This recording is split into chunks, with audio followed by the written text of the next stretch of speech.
is The Joy of Being a Live Stream, coming to you live from Brooklyn, New York. And if you're joining us anywhere else on Earth at this moment, well, geez Louise, you might be in the very wrong place. So where are folks coming from? We had a little chat before we started the stream here. We got Kiki Maxi, I believe, joining us from Germany. Welcome, welcome. Welcome to the house. Good to see you here. Glad you could join. 613 Style says, hello again from NorCal. Welcome. I was like Norway, Switzerland here. We got Joe Explicit back from Switzerland. Good to have you here. Glad you could join us today. Very happy to have folks. Yes, sir. Kiki Maxi, nice to see you here. Welcome. Good to have you here. Where are other folks coming from? We got Jean from Brooklyn.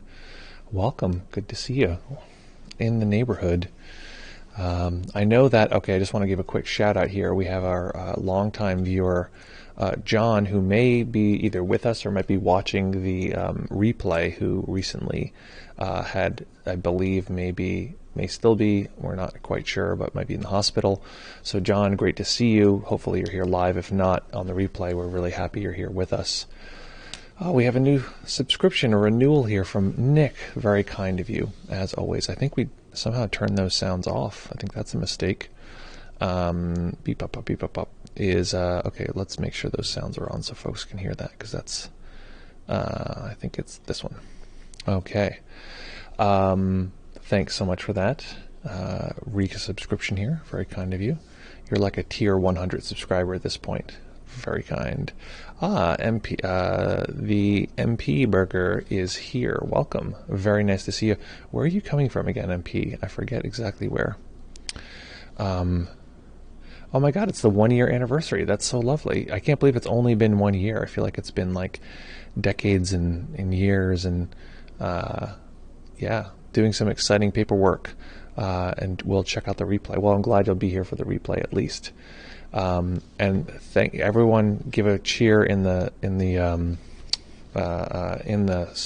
chat. Today is Nick's 1 year. He's our first subscriber. I think you're a first subscriber. Well, you're the most consistent subscriber by far. So everyone give Nick some love in the chat. Get some emojis popping here. Thank you so much, sir. As your kind support has been great. You are, and you've gifted like a bunch of people subscriptions. This has been so sweet. I really appreciate that. Thank you so much. Happy birthday. Happy anniversary here. Very, very happy that you're here with us. Steady rocking this entire time. Thank you. Thank you. Yeah, nice. Thanks, folks. I appreciate folks giving some appreciation to Nick. It's very kind of you, given that, yeah, our longest subscriber here on the channel, 1 year. I can't believe it's only been 1 year. That's very surprising to me. Not that it's like dragging on or anything, but it feels like it's been a long time. So folks, very excited about today. We have some good news. We're going to be meditating today, which I'm very happy. Today's a very special day. We're going to be meditating, and we're going to be practicing. In particular, we're going to be extending the practice we were doing last, I think Friday, or maybe it was Monday. Wait, is today Monday? Oh, it's Friday, yeah. So on Friday, we did some what's called deity yoga. This is something that is popular, or part of a structural element of Vajrayana, a late sort of stage form of Buddhism, and it is sometimes related to like a nurture positive kind of practice. You don't have to believe in any sort of deities. You don't have to believe in anything funny, but the practice is based on that. D&D yoga, that's exactly what it is. No, it's deity, but that's a good idea. We'll call it, it sort of is like D&D, because there's definitely like a role-playing thing. No, that's actually a good idea. We should, I like D&D, and I enjoy playing it, so I've thought about, that's a good idea, is to have D&D meditation. Hello from Jamaica, Queens. It's John. John, I don't know if you just heard, we were just giving you a little dedication. All right, another layer of cheer here for John. John is, I hope you don't mind me saying, I think you mentioned it's okay before, but John is visiting us from the hospital. Welcome, John. Thank you so much for being here. We're very happy. Let us know how we can support and love you here warm wishes here from the team. We are very happy that you're joining us here, and let us know if you feel comfortable talking about what's going on, how you're doing, and what's going on. So please feel free to chime in. John actually joined us from the hospital when we did a week-long retreat with Shinzen. I was teaching alongside, and John was with COVID on a respirator.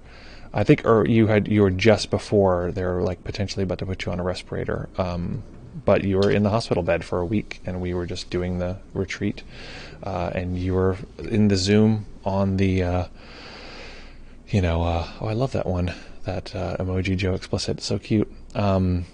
You were just on the respirator, or you were just, with oxygen on the bed, and that was so heartwarming to see you there. So the fact that you're back in the hospital is a huge bummer, and just know that we love you, and we're really happy that you're here with us today. So folks, we're going to be doing a little practice. What I'm going to encourage folks to do is find a way to hold the body still for the duration of the practice. You've heard me say this. If you've heard me say this before, you know what I'm about to say. If you haven't, listen up, folks. You're going to find a way to hold the body still for the duration of the practice. This means arranging the body well. Typically, this means having the knees be lower than the hips. Sounds like a silly detail. It is not.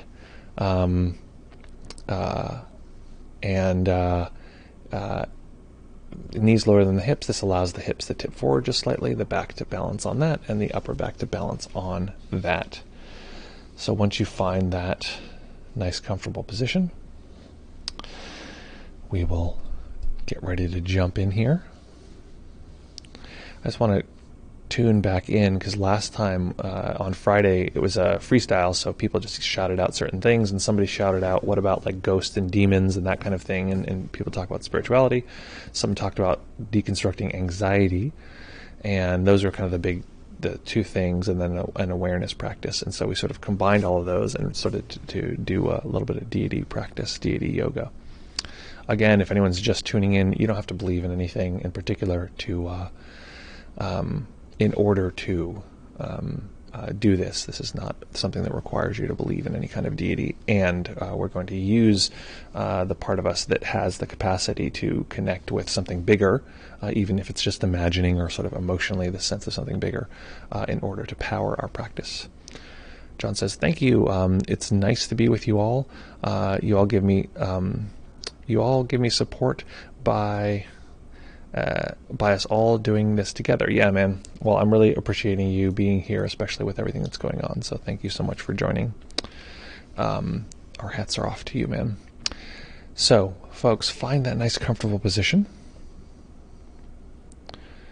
And when you're ready, we will begin. I'm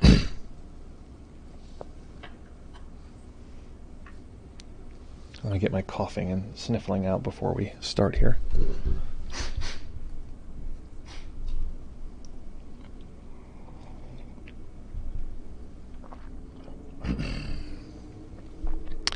Okay.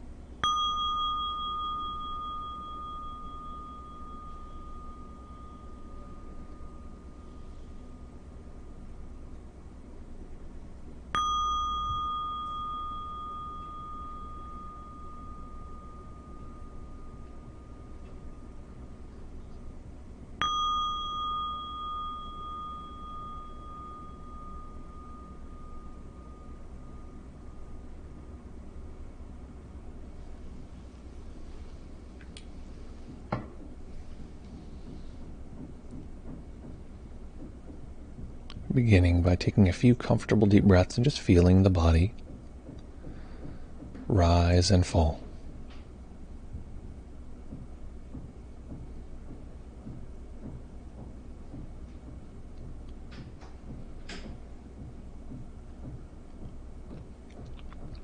Each time we arrive at a meditation, we arrive with the momentum of all of the previous moments. And this will largely shape how we interact with all of our experiences.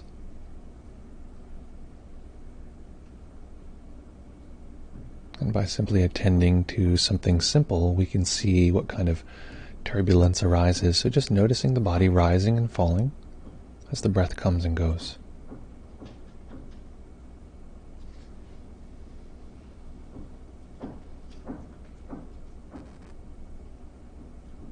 There is that particular experience.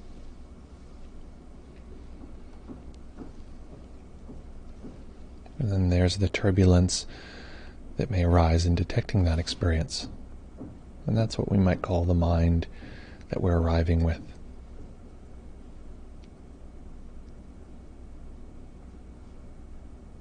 It's not a problem, it's simply something to notice.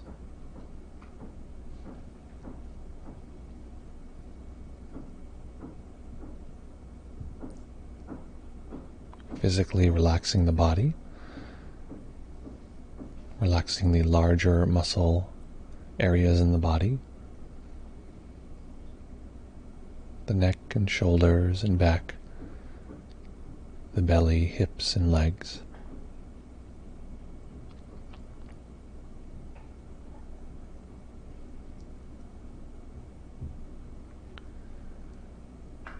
And releasing all of the micro tensions in the body, the place where muscle meets bone.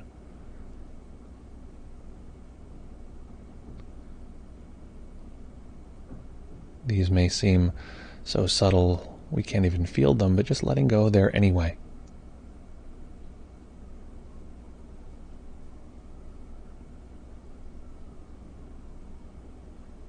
So often there's a sense that we have things we need to do, or the mind thinks it needs to solve something.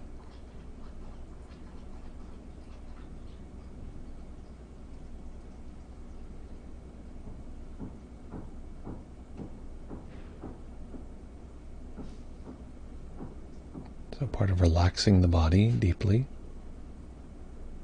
is telling the mind, in fact, we don't need to prepare to jump into action in this moment. In fact, nothing is needed of us in this moment.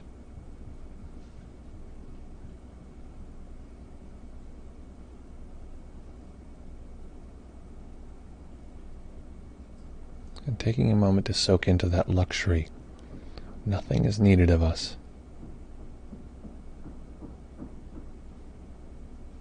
And even if something is, it's only part of us.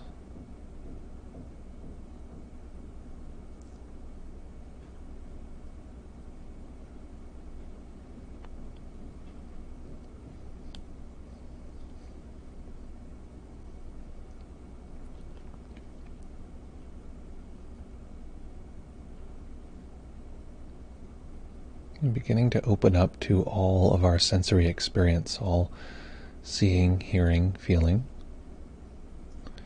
Not efforting to try to capture more.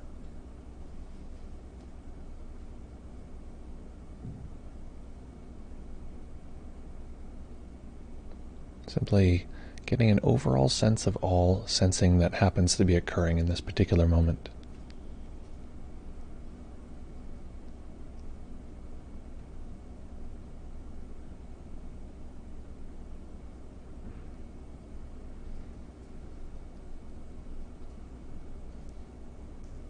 This may take a few moments to get used to. This is using awareness, which we often can be unfamiliar with. So using awareness to capture a sense of everything that's occurring at this particular moment.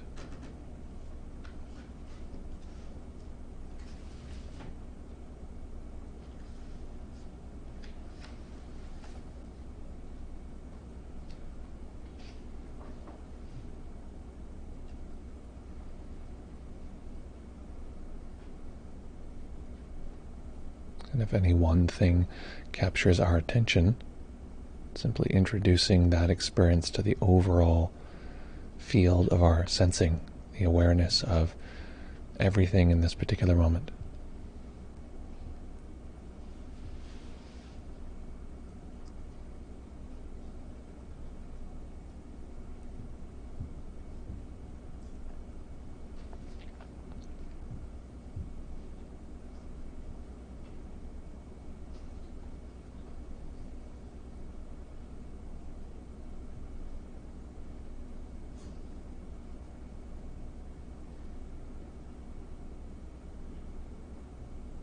And of course,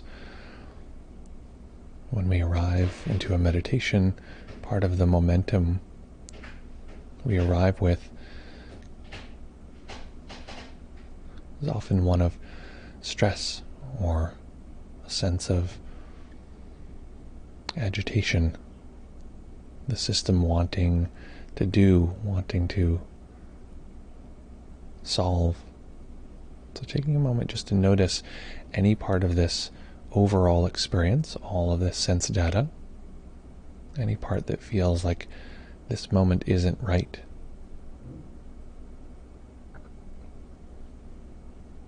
The part of us that would wave a magic wand and change something about this particular moment.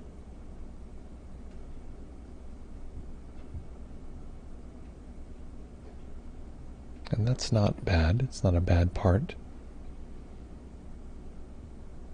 It's simply to know that part of our experience is wanting. Part of our experience is searching.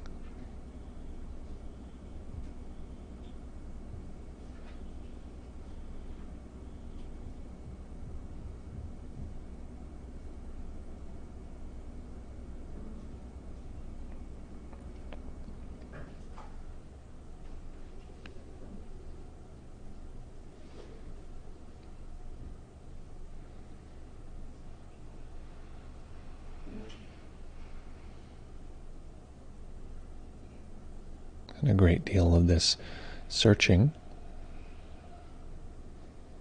is often driven by a sense that this particular moment is not okay, is not right.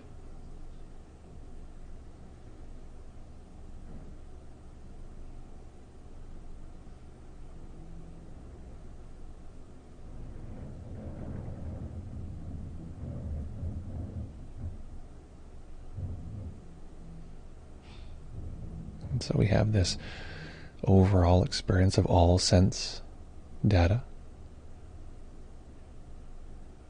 Some part of us that feels like this particular experience isn't right. Something needs to be different. This can take many forms, but ultimately at its root is a sense of something being wrong or off.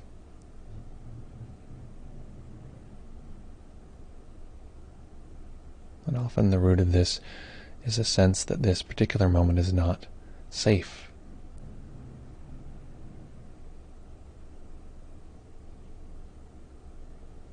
That there is a danger or a problem in this particular moment that we need to get away from.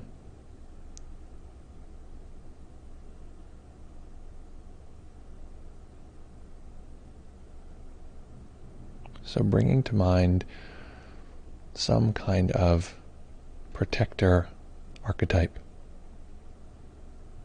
This could be anything from a mythical animal or a comic book character, or even a person, but someone who to us feels like a fundamental protector. Picking someone rather than scrolling through many people, just picking someone who will be good enough for now.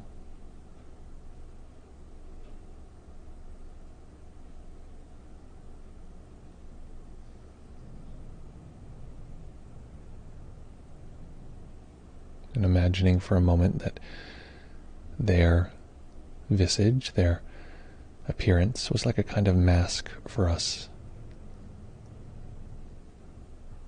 As though the front of their body and face were overlaid on top of the front of our body and face. There's us, and directly in front of us, as though we were looking through their eyes, is this powerful being.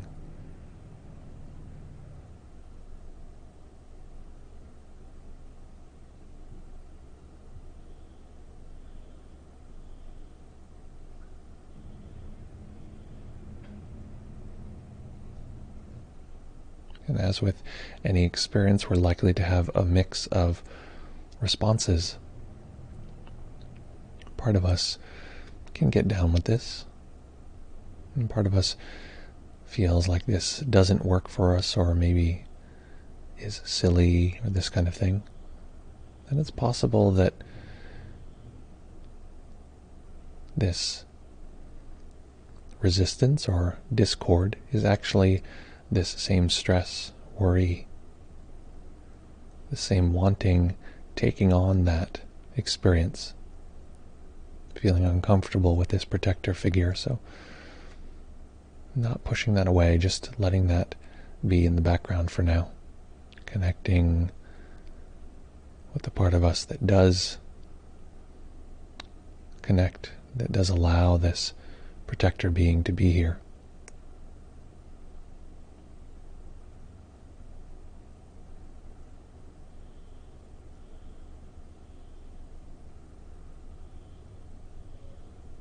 Slowly allowing this being to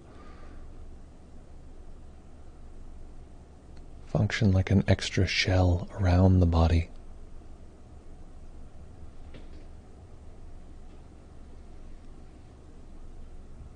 A shell of protection.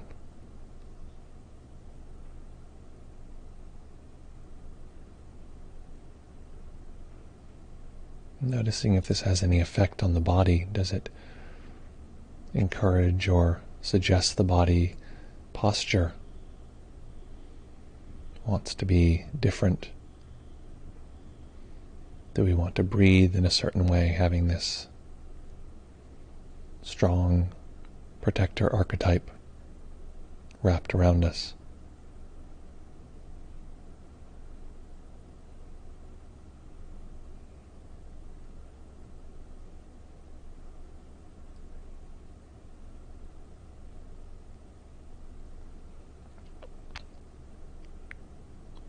And the fear or anxiety may keep calling.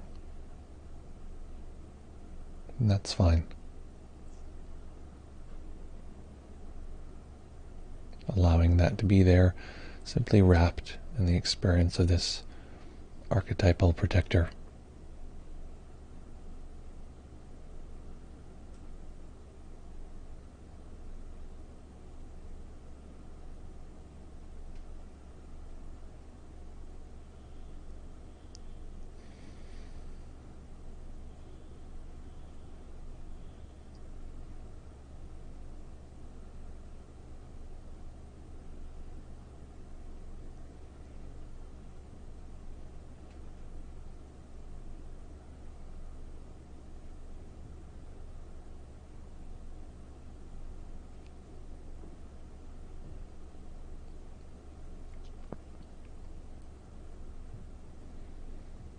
And we're not trying to suppress or eliminate any anxiety or any sense that things are not safe. We're simply soaking into, cultivating,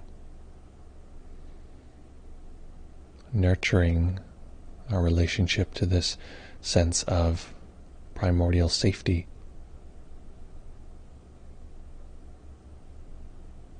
Part of being a living being is having an aspect of our mind continuously worried about death, about something going wrong, worried about survival.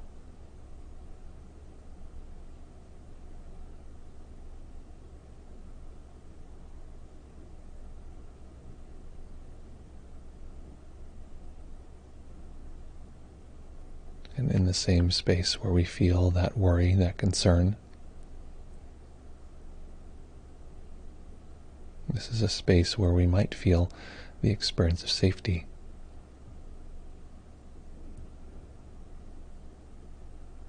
Of course, we might not, but just know that it is possible.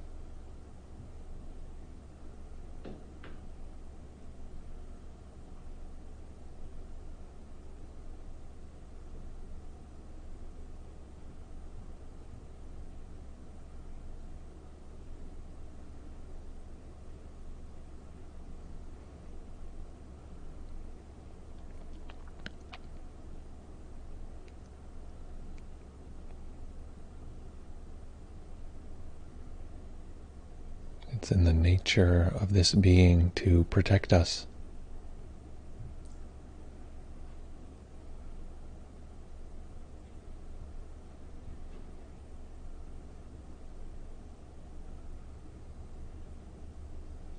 And so soaking into that nature, and not just protect us at a human scale,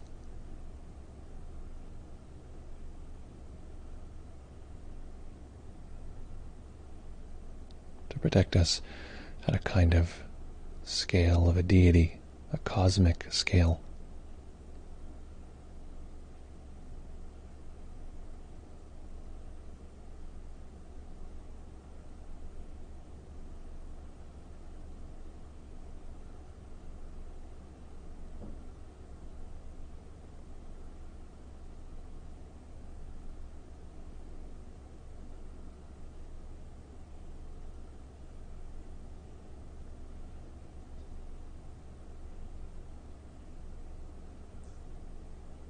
As we allow the image,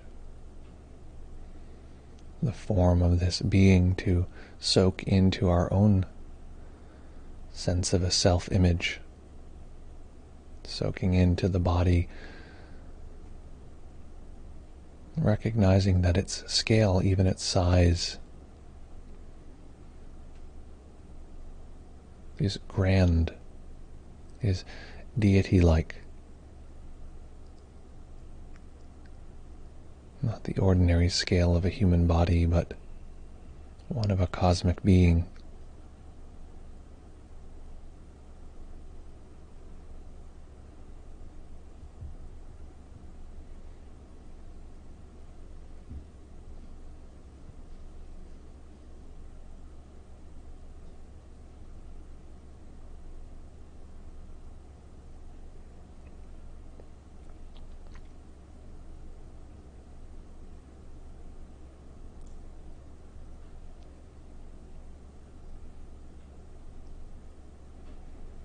Often, if we engage in a process like this, there'll be some part of us that we're simply ignoring, some part of our experience that we may be suppressing or pushing into the background.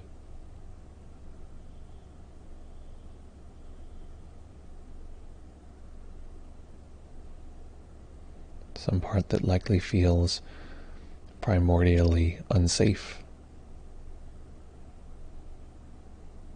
and unsure about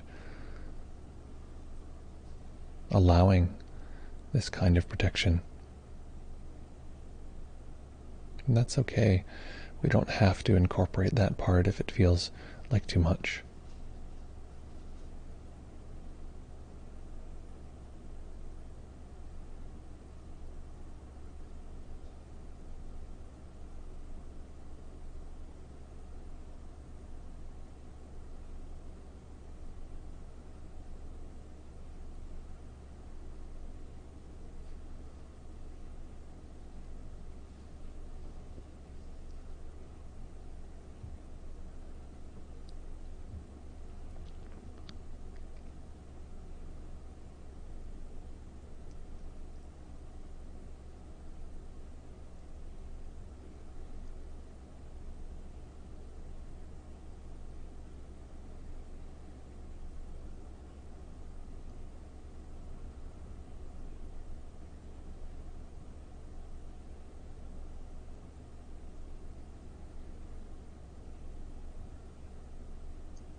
And like much of life, at times we'll become distracted.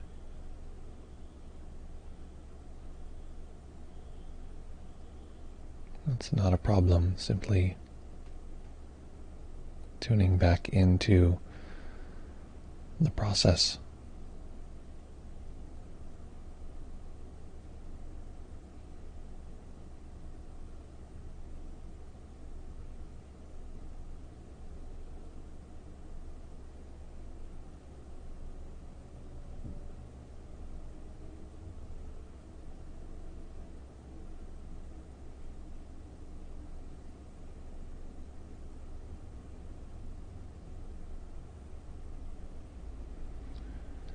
We might even ask our own body, what would this body feel like if I were safe at a fundamental level?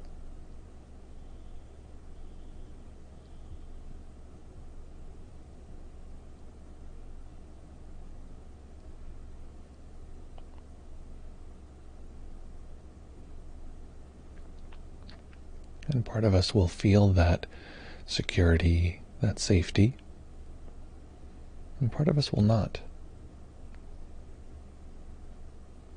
And this is actually very helpful information. The part that does not feel that security or that safety, tuning into that.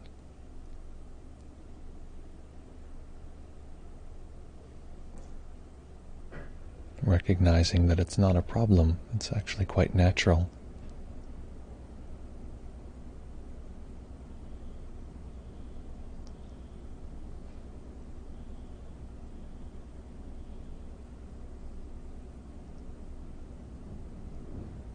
And recognizing that this space where we may feel a lack of safety, this is the exact space where if we were to feel safety, this is where it would occur. It's simply filled with this other sensation, the sense that the safety is missing.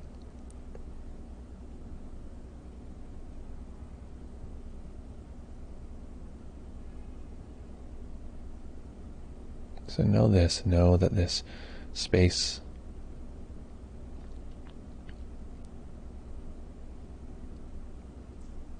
this is where we would experience safety, security.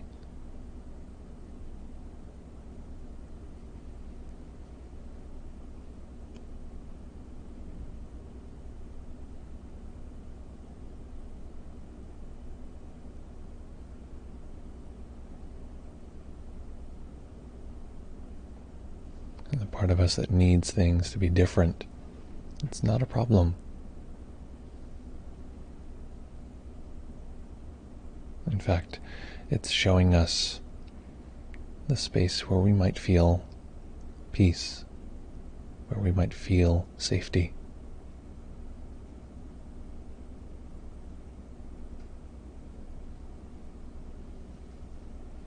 Staying with the practice, staying in stillness, allowing a tiny bit of light to enter the eyes,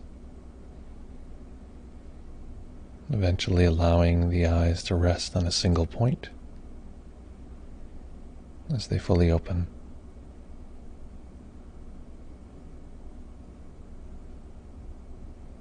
And the impulse to jump out of the practice may arise, and this is not a problem, it's simply an aspect of nature.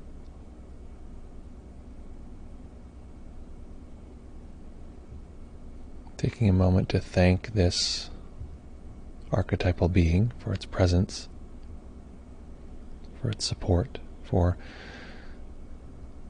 the beginning of a relationship, for spending time with us.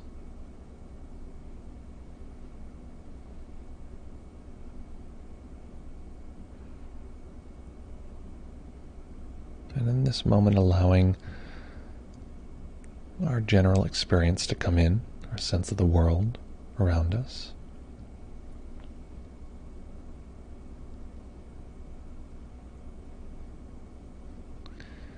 Letting ourselves look around our space.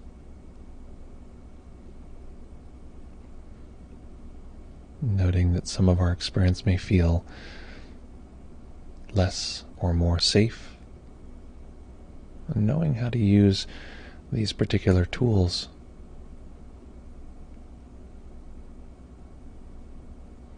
Letting this particular moment be the great teacher that brings us and our practice into every aspect of our life.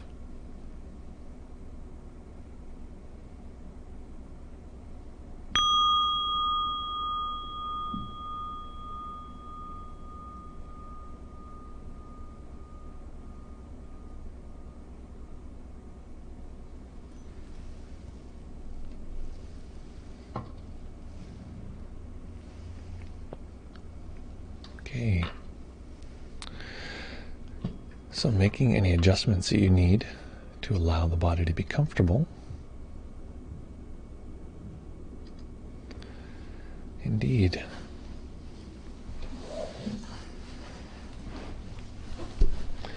Now comes the fun part.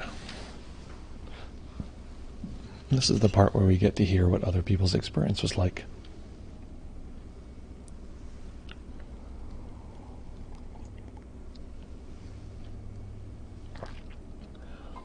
And what I'm going to do is I'm going to throw in our audio chat.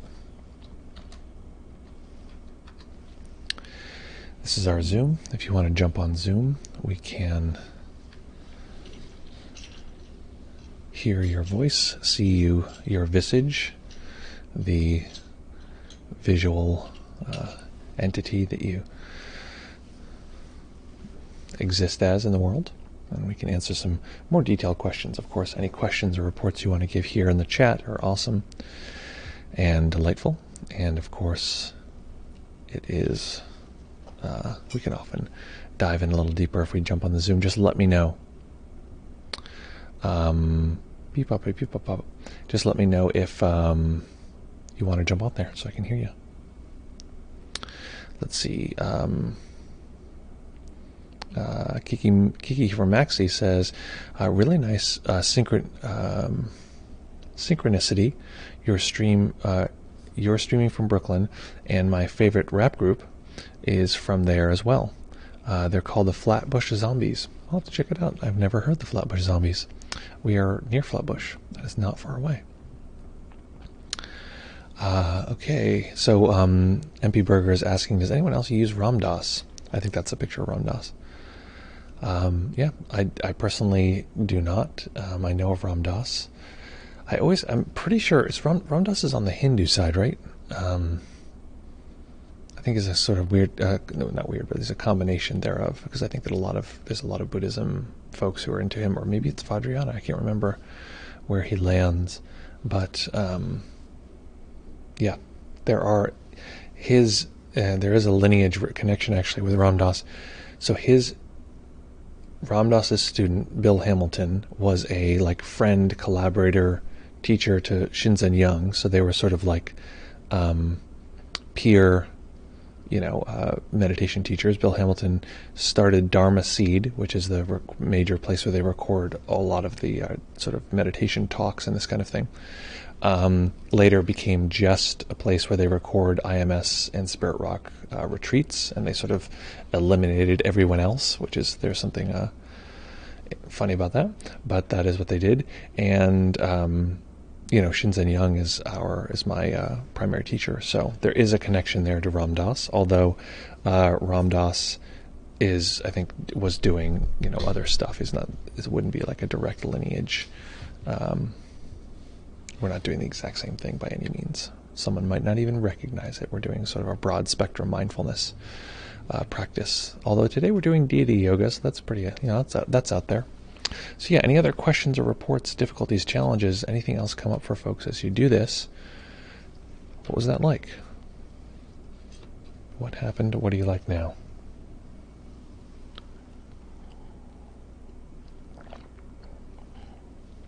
And of course, no pressure. If folks would prefer not to report, there is no pressure to do so. It is helpful to know what happened in your practice. It's also interesting for other folks to know what the hell went on for you, because some people might be just very distracted. It's totally possible. Yeah, so what else came up for folks? What happened in that moment? Jean has a report here.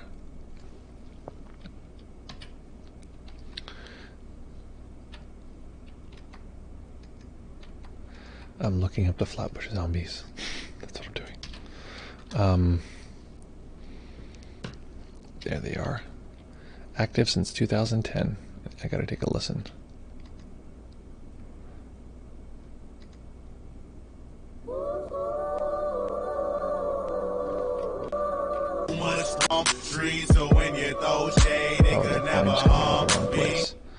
Hold on, we gotta switch the volume to go into the right place, which is my headphones here. Beep pop, beep pop, pop. I'm looking for. It's going on my VR. Here we go. I don't know how to set up a computer. This feels very like silly, but don't know how to set up a computer so that just my VR games come out of my VR headset and everything else like chills out.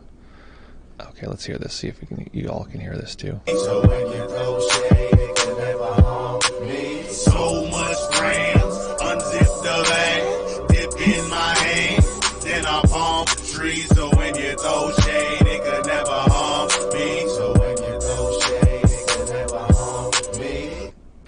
Listen to more of it after. If folks are interested, we can keep going, but that's great. Thanks for sharing that. Okay, Jean says, my protector has turned into a fog around me. Okay. In a good way. I'm typically a skeptic, but just feel total appreciation for the protection. Yeah, I think this is my position. We don't need to believe in any kind of deity to imagine a deity that is protecting and strong around us. So even if you want to just be fully skeptical and say deities don't exist, our capacity to experience one does, and that's a very important distinction. They don't need to exist for us to have the experience that there is one there protecting us. If that would improve our lives, I highly recommend maybe connecting with something like that. For me, there's the opposite where from a lot of turbulence growing up and this kind of thing, there's a sense that there's this primordial existential danger, that there's something wrong and the world is sort of, and so part of my job in reparenting myself is to begin to reprogram in this sense that there is this sort of fundamental protector experience if I want that level of protection. So we don't have to believe in order to experience that. So that's what I would generally say. Related to on the skepto side, but that's great. I'm glad that is glad the appreciation there is. I feel very appreciative for your appreciation of your protector, because I think it's like one of these things where it's just like the characteristic of protection in general, and so you having a strong protector makes me feel more protected. That's kind of how that is. John says, I enjoyed the idea of a protector. For me, it's trusting that just what's here right now is enough, gives me a sense of vulnerability and safety, safety that's hard to explain. Yeah, I mean, ultimately, we're working with just whatever actually is here right now. We've talked about this before, like not thinking that there's some burden on us to I gotta make something happen, etc. A lot of what we're doing is just tuning the radio towards this quality of safety, of security, and the way that we do that is maybe imagining this, image around us, and we're still just tuning into the same material. It is just tuning in. Awesome. Okay, folks, so hit me with more reports and questions, difficulties related to this meditation or anything that's in life. Hit me with it right now, or we'll just pause the stream until our Wednesday comes around. I had half a mind to go visit my sister and brother-in-law. There's a lot happening, in life right now. And so I thought I might go visit that, which might mean, okay, there is an announcement to make. This Friday, no stream. Reason for no stream. My next guided psychedelic journey is coming this Friday. So what that's probably going to mean is Wednesday, what we're going to do is this is typically what I've done in the past. I'm going to talk about what my intentions are, what I plan to going into this thing, talk a little bit about my internal, universe, and then I'm going to go into it and see sort of what happens from there. This protector thing, I think, is part of that. Is sort of this innate kernel quality that there's a sort of some part of the system thinks that it's unsafe. So that's part of what I want to go into that with. And so folks know, if you're new here, you haven't heard me talk about this before, I work with a doctor. I work with somebody who is a trained specialist in guiding folks. And I'm not here to say and recommend that anyone should use any illegal or controlled substances in any way that is not medically supervised. So if you're in the United States, there's Again, this is not suggesting this is a recreational sort of thing, but there are centers that do ketamine-supported psychedelic therapy. And I don't recommend. I actually know people who have used ketamine. I mean, I know plenty of people in my youth who use ketamine recreationally. It is so dramatically different. And when I describe having done the ketamine journey to people who've done it recreationally, they're like, this doesn't sound, it sounds like maybe you're talking about something else or like whatever. And it's like, no, it's so different because of the setup, because of the set and setting, all the research, the research that's gone into it, and it's figuring out what would be the most impactful for people, getting the dose exactly right for the person's body size and all this stuff. It's like very, very carefully structured. So with that, a few warnings. That's what I'm going to be working on. You'll see here in the chat, if anyone hasn't seen it before, these are the 15 foundational guided meditations that we give to every one of our students. Those are there if that's of interest.